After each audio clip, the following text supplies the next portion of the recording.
اگلا سوال ہے علی بھائی، آپ اکثر کہتے ہیں کہ نبی صلی اللہ علیہ وسلم نے کبھی بھی اپنی ذات کی خاطر کسی سے بدلہ نہیں لیا، جبکہ صحیح بخاری میں موجود ہے کہ عقبہ بن ابی معیط نے جب نبی صلی اللہ علیہ وسلم کی مبارک پیٹھ پر اونٹ کی اوجری ڈال دی تو آپ صلی اللہ علیہ وسلم نے اس کے لیے بد دعا فرمائی تھی۔ اس حوالے سے علی بھائی کا دعویٰ درست نہیں ہے، پلیز اس کی وضاحت فرما دیں۔ آپ کی بات پارشلی درست ہے کہ یہ اسٹریٹ فارورڈ کوئی کیٹاگوریکل رول نہیں ہے کہ نبی علیہ السلام نے کبھی اپنی ذات کی خاطر بد دعا نہیں کی ہے، لیکن مجھ سے تو بڑا شعر ہو کہ آپ یہ سوال پوچھتے ہیں۔ پہلے تو آپ اپنے علماء سے ذرا پوچھیں نا، جنہوں نے اپنے عوام کو یہ بتایا کہ نبی علیہ السلام نے تو کبھی کافر کے لیے بھی بد دعا نہیں کی ہے، ایک جھوٹی ڈاکٹرائن بتائی نا، تو میں نے ایک سٹیپ آپ کا طے کروایا کہ یہ جھوٹا دعویٰ ہے۔ نبی علیہ السلام کی یہ غلط پکچر میٹھے میٹھے مبلغین پبلک کے سامنے پیش کر رہے ہیں، وہ دین کو ٹیلر میڈ کرنا چاہتے ہیں۔ جس طرح کے سیکولر علماء دین میں آسانیاں تلاش کر کے نا دین کو اپنی مرضی کے مطابق مولڈ کرتے ہیں نا، اسی طریقے سے اس قسم کے جو علماء ہیں نا، جو میٹھی میٹھی باتیں کرنے والے ہیں، وہ بھی دین کو مولڈ کرتے ہیں۔ وہ جی حضور نے تو کبھی بدعا ہی نہیں دی تھی۔ ہم جب بخاری مسلم سے لے کے آتے ہیں کہ نبی علیہ السلام نے تو اپنے مخالفین پہ قنوت نازلہ پڑھی ہے، ایک مہینہ تک پڑھی ہے، 5 نمازوں میں پڑھی ہے۔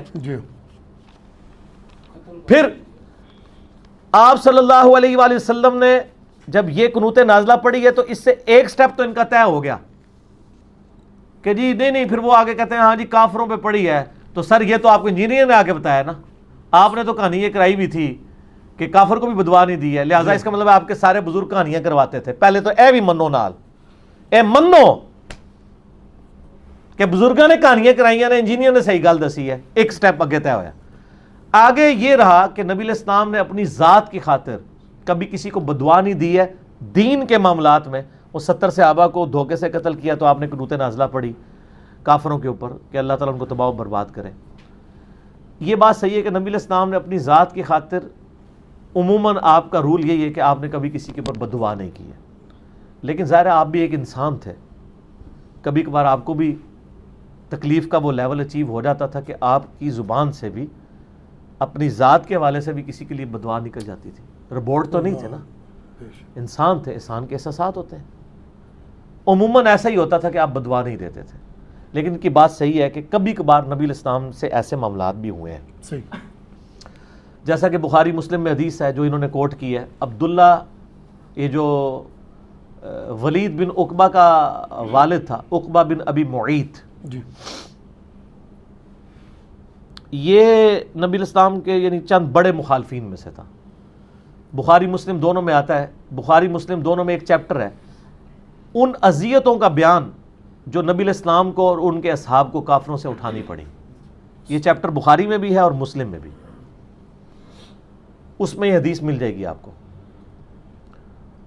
ابو جہل نے کہا کہ فلاں جگہ پہ ایک اونٹ نہر ہوا ہے، اس کی اوجڑی، گوبر اور خون فلاں جگہ رکھا ہوا ہے، کون ہے جو تم میں سے اٹھے؟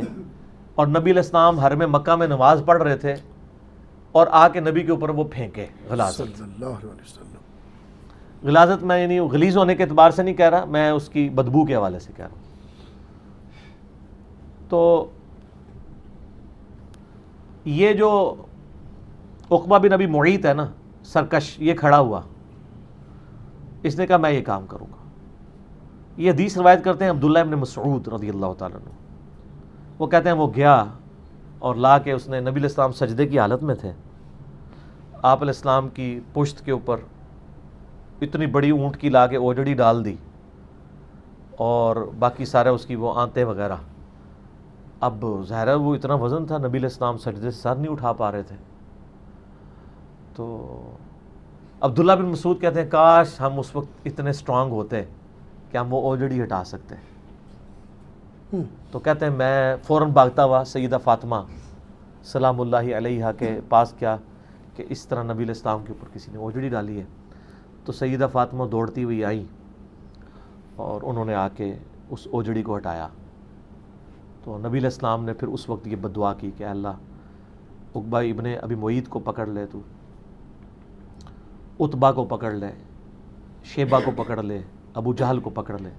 اور ابن مسعود کہتے ہیں کہ میں نے غزوہ بدر کے دن ان ساروں کی لاشیں پھر دیکھی ایک جگہ، اللہ نے ان کو پکڑا اللہ اور ایک گندے کنویں کے اندر ان کی لاشوں کو ڈلوایا گیا اور تعفن پھیل چکا تھا لاشوں میں.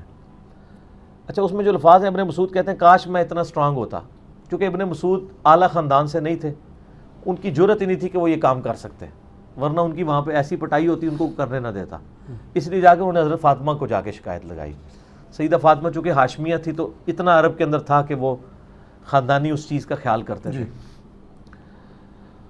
اسی طرح کا ایک واقعہ صحیح بخاری میں ملتا ہے کہ نبی الاسلام ایک دفعہ نماز پڑھ رہے تھے تو اسی خبیث عقبہ بن ابی معیط نے نبی الاسلام کے گردن میں چادر ڈال کے یوں کھینچنا شروع کی حتیٰ کہ آپ کی آنکھیں باہر ابل آئیں, آنکھیں باہر نکل آئیں اور سانس لینا مشکل ہو گیا. تو پیچھے سے حضرت ابوبکر صدیق آ گئے, انہوں نے اس کو پکڑ کے پیچھے دھکیلا اور کہا کہ کیا تم ایک شخص کو صرف اس لیے مار دینا چاہتے ہو کہ وہ کہتا ہے کہ میرا رب اللہ ہے. یہ واقعہ صحیح بخاری میں ملتا ہے اسی عقبہ ابن ابی معیط کے بارے میں. تو اس کے جرم کی جرائم کی داستان بہت زیادہ ہے, تو اسی لیے یعنی اس کے لیے نبی الاسلام کی مبارک زبان سے بددعا نکلی. اسی کا بیٹا ہے ولید بن عقبہ جو پھر فتح مکہ پہ معافی مانگ کے مسلمان ہو گیا. لیکن ظاہر ہے یہ اسلام دشمن تو تھے یہ لوگ, ان کی گھٹی میں اسلام دشمنی تھی, تو انسانی بشری کمزوریاں تو ان کے ساتھ اٹیچ تھیں.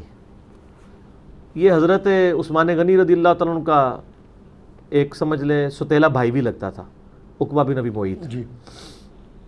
صحیح مسلم میں آتا ہے ایک دن اس نے شراب پی کے تو کوفہ میں نماز پڑھا دی.